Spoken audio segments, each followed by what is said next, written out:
கவலை சம்பந்தமான ஒரு அழகான ஒரு செய்தி. எப்படி ஒருவனுடைய கவலை ஒருவனுடைய வாழ்க்கையை சிதறடிக்கும், ஒருவனுடைய வாழ்க்கையை ஒன்று சேர்க்கும் அப்படின்னு ரசூல் ஸல்லல்லாஹு அலைஹி வஸல்லம் என்ன செய்றாங்க சொல்லி காட்டுவதை நம்ம பார்க்கிறோம். ரசூல் ஸல்லல்லாஹு அலைஹி வஸல்லம் அவர்கள் சொல்லக்கூடிய இந்த அழகான செய்தி, அதாவது ஜுஹுத் வர் ரகாயிக் என்கின்ற நூலில் அப்துல்லாஹ் இப்னு அல் முபாரக் அவர்கள் பதிவு செய்கிறார்கள்.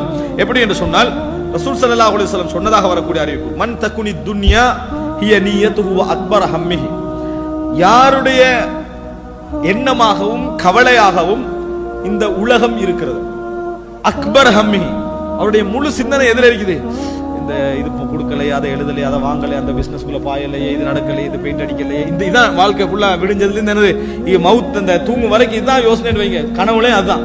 இப்படி ஒருத்தர் வாழ்ந்துட்டு இருக்கிறான்னு வைங்களே, யாருடைய வாழ்க்கை இப்படி இருக்கிறதோ அல்லாஹு தஆலா என்ன செய்வான்னு சொன்னால், ஜஅலல்லாஹு அல் ஃபக்ர பைன ஐனைஹி, தேவையை வறுமையை அல்லாஹ்வுடைய கண் முன்னால வைத்திருப்பான்.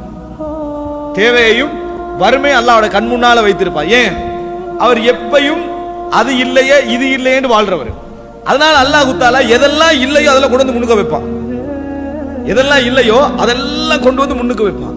இந்த முன்னால தேவையை கொண்டு வந்து வைக்கிறதும் எடுக்கிறதும் யாரு? அல்லாஹ். அல்லாஹ் என்ன செய்வான்டா, அவனுக்கு 10 காட்டி 15 காட்டாம இருந்தா சந்தோஷமா இருக்கிறான். இன்னைக்கு அல்லாஹ் தஆலா கதிர்ல எத்தனை விஷயத்தை மறைச்சு வச்சுக்கிறான். அதனாலதான் நிம்மதியாகிறோம். கதிரை பார்க்க ஆசை நிறைய பேருக்கு இருக்குது. கதிர் உள்ள விஷயம் என்ன, பார்த்தா நல்லதை மட்டும் பார்க்க மாட்டோம், கெட்டதையும் சேர்த்து பார்ப்போம். அல்லாஹ் மறைச்சதுல நன்மை இருக்கு, அதனாலதான் நிம்மதியா வாழ்றோம். 60 வருஷத்துக்கு என்ன நடக்க போன்னு பார்த்தா இப்ப நிம்மதியா இருப்போமா? இருக்க மாட்டோம். அப்ப அல்லாஹ் மறைக்கிறது நியமத். ஆனா இந்த மாதிரி நடக்கக்கூடியவருக்கு அல்லாஹ் என்ன செய்வான் தெரியுமா?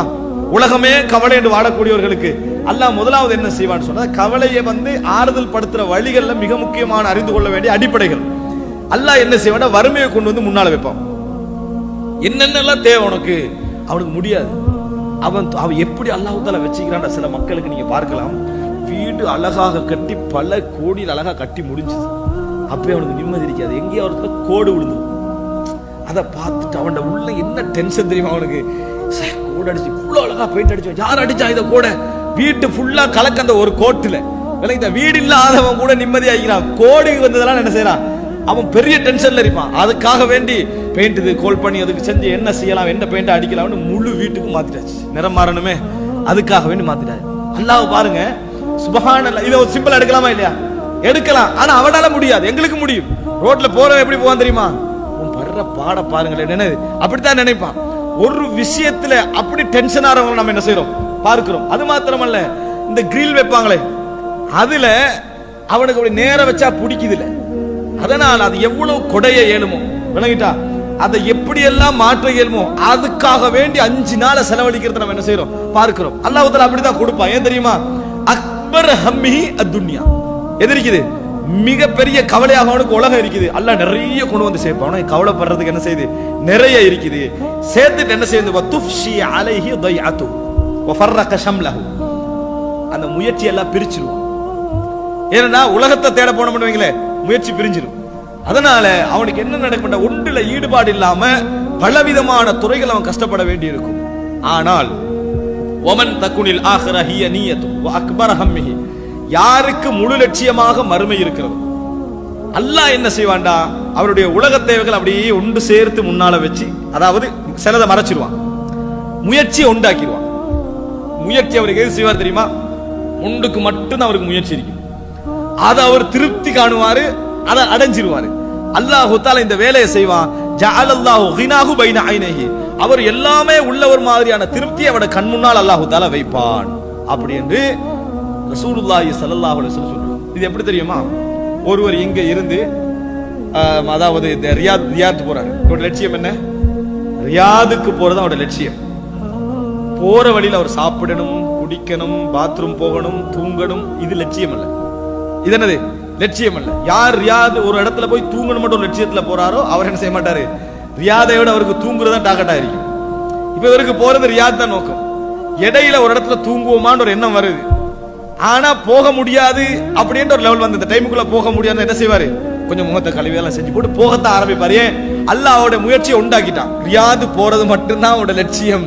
அதனால அவர் தூங்கவும் செய்வாரு, சாப்பிடவும் செய்வாரு, ஆனா லட்சியத்தை மிஸ் ஆக மாட்டார். யார் இந்த போற நோக்கத்துல இடையில 1000 லட்சியங்களை உருவாக்கி கொண்டாரோ அவர் உரிய நேரத்துக்கு போக மாட்டாரு, இந்த நிம்மதியா என்ன செஞ்சுக்க மாட்டாரு, தூங்கி இருக்க மாட்டார். அதான் நடக்கும். இதான் மறுமையை யார் லட்சியமா வச்சாரோ அவர் சாப்பிட்டிருப்பாரு, குடிச்சிருப்பாரு, வாழ்ந்திருப்பாரு, வீடு கிடைச்சிருக்கு, நல்லா இருந்திருப்பாரு. ஆனால் கவலை இல்லாம ஒரு நிம்மதி அவரிடத்துக்கு போய் சேர்ந்திருப்பாரு. யாரு இதை லட்சியமா வச்சுக்கிட்டு இருந்தாரோ அல்லாஹ் இதுல பிரிச்சிருவான். ஒன்றை விட்டா ஒன்று வந்து கண்டே இருக்கு. சிலரை பாருங்க, இன்ஷா அல்லாஹ் பள்ளிக்கு வரணுமப்பா, இந்த பயானுகளுக்கு எல்லாம் வரணும், வீடு கட்டி கட்டிக்கிறேன், அதனால நம்மளுக்கு வர கிடைக்கல, இன்ஷா அல்லாஹ் வீடு கட்டி முடிச்சிடும். 20 வருஷமா கட்டுறான். பணம் இல்லாததுக்கல்ல, அத்திவாரத்துக்கு 1 வருஷம் விளங்கிட்டா, ஃபுல் அப்படி ஆரம்பிக்கணும். அதுக்கு ஒரு ஜக்காத்து கொடுங்கன்னு சொன்னா அதுக்கு என்ன விளக்கம் சொல்றாங்க தெரியுமா? ஜக்காத்து கொடுங்கன்னு சொன்னா இப்ப இருக்கிற நிலைமைக்கு எல்லாம் முதலாவது ஜக்காத்து கொடுத்தா தொழணும். தொழுகுதான் ஃபர்ஸ்ட் முக்கியம். விளங்கிட்டா, நம்ம தொழலை இன்னும். அதனால இன்ஷா அல்லாஹ் தொழுதுட்டு அதுக்கு பிறகு ஜக்காத்து கொடுக்கணும். பாக்குறமா இல்லையா சமுதாயத்துல? என்ன கவலை, உலகத்தை அல்லாஹ் தஆலா என்ன செஞ்சுட்டான், அப்படியே சேர்த்து வச்சுக்கிறான் அவருக்கு. நீ பார்க்க உனக்கு முடியாது. மௌத்து வரைக்கும் வீடை கட்டி முடிச்சுட்டு அவர் மௌத்தாகிறாரு, பிள்ளைகள் வாழு. விளங்கிட்டா, உலகத்துல பிள்ளைகள் 2ஆம் நிலை தான். முதல் நிலை எங்களுடைய நிலை தான். மனிதன் என்னதான் சொல்லிட்டாலும் அதான் முதல் நிலை. அன்புள்ள சகோதரர்களே, எனவே கவலைகள் எமது முயற்சிகளுக்கேற்ப பிரியும். கவலைகள் எமது முயற்சிகளுக்கேற்ப பிரியும் என்பதை நாம் என்ன செய்ய வேண்டும், புரிந்து கொள்ள வேண்டும். எனவே கவலை ஆறுதல் படுத்த இஸ்லாம் சொல்லக்கூடிய முதல் வழி அறிவு, சரியான அறிவு, மார்க்க அறிவு எங்கள்கிட்ட என்ன செய்யணும், இருக்கணும். இருந்தால் மட்டும்தான் அவர்களால் என்ன செய்ய முடியும், அவர்கள் சரியான இடத்திலே இருக்க முடியும். இல்லை என்று சொன்னா அல்லாஹ் மூமின்களை பார்த்து எப்படி சொல்றான், லா ஹவுஃபுன் அலைஹிம் வலா ஹும் யஹ்ஸனூன். அவர்களுக்கு அச்சமும் இல்லை, அவர்கள் கவலைப்படவும் மாட்டார்கள். அச்சமும் இல்லை, கவலைப்பட மாட்டாங்களா மூமின்கள்? கவலைப்படுவார்கள். அவங்களுடைய கவலை எப்படியா இருக்காது, எல்லை மீறாது. அவங்களுக்கு தெரியுது துன்யா தஸூல், இந்த உலகம் என்ன செஞ்சிடும், நீங்கி போய்விடும் என்கின்ற பதிவு அவர்கள்ட்ட இருக்கு. இல்மை கொடுக்கணும். முதலாவது என்ன கொடுக்கணும், இல்மை கொடுக்க வேண்டும். அறிவை ஒரு மனிதன் கொடுக்கப்பட்டான் சொன்னால் நிறைய கவலைகள் நீங்கும். அறிவு கொடுக்கப்பட்டான் சொன்னால் அவனுக்கு நிறைய கவலைகள் என்ன செய்யும், நீங்கும். ஒரு விஷயத்தை பற்றிய மார்க்க அறிவு அவன்கிட்ட தெளிவா இருக்கு. இது எங்க போய் முடியும், இது எப்படி போகும், இந்த இழப்பு என்ன, இது எதுல நடக்கும், அப்படி என்ற இல்மு கிடைச்சிட்டா அவருக்கு என்ன செய்யும், கவலைகள் நீங்கி விடும் என்பதை பார்க்கிறோம். அன்புள்ள சகோதரர்கள், என்னால் விரிவாக அதை சொல்ல முடியாது நேரத்தின் காரணமாக. ஆனால் அறிவு என்பது எவ்வளவுக்கு கவலையில செல்வாக்கு செலுத்தும் என்பதற்காக சொல்ல வருகிறேன். எனவே யாருக்காவது நீங்கள் ஆறுதல் ஒன்று வழங்க வேண்டும் என்ற நிலைமையில் இருக்கிறீங்களா உங்களோட குடும்பத்துல, முதலாவது அவருக்கு நுழைஞ்ச கொடுங்க. பெருசா எப்படி ஆறுதல் படுத்தக்கூடாது, ஒன்னும் பயப்படாங்க, எல்லாம் சரியாயிரும். எப்படி சரியாகும்? நான் கேட்கிறேன், சும்மா ஒரு வசனத்தை சொல்றேன், இவருக்கு அந்த பிரச்சனை இப்ப தெரியாது, அவன் படுற வேதனை இவனுக்கு தெரியாது, சும்மா போற போக்குல ஏதாவது 4 விஷயம் சொல்லிட்டு போத்துறது. முதல்ல கவனம் இருக்கணும் அதுல. முதல்ல என்ன அந்த இல்மை கொடுங்க. அதுல உங்களுக்கு தெரியுமா இது எப்படி சொல்லி, இத முடிவு என்ன தெரியுமா, அந்த இல்மை நீங்க அவருக்கு கொடுத்துட்டீங்கன்னா நீங்க பிரிஞ்சாலும் சரி, அவருக்கு அந்த இல்மை என்ன செய்யும், அவரை ஒரு இடத்துல வச்சுக்கிட்டு. இல்மு தான் கவலைக்கான ஆறுதலுக்கான முதல் வழி என்பதை நம்ம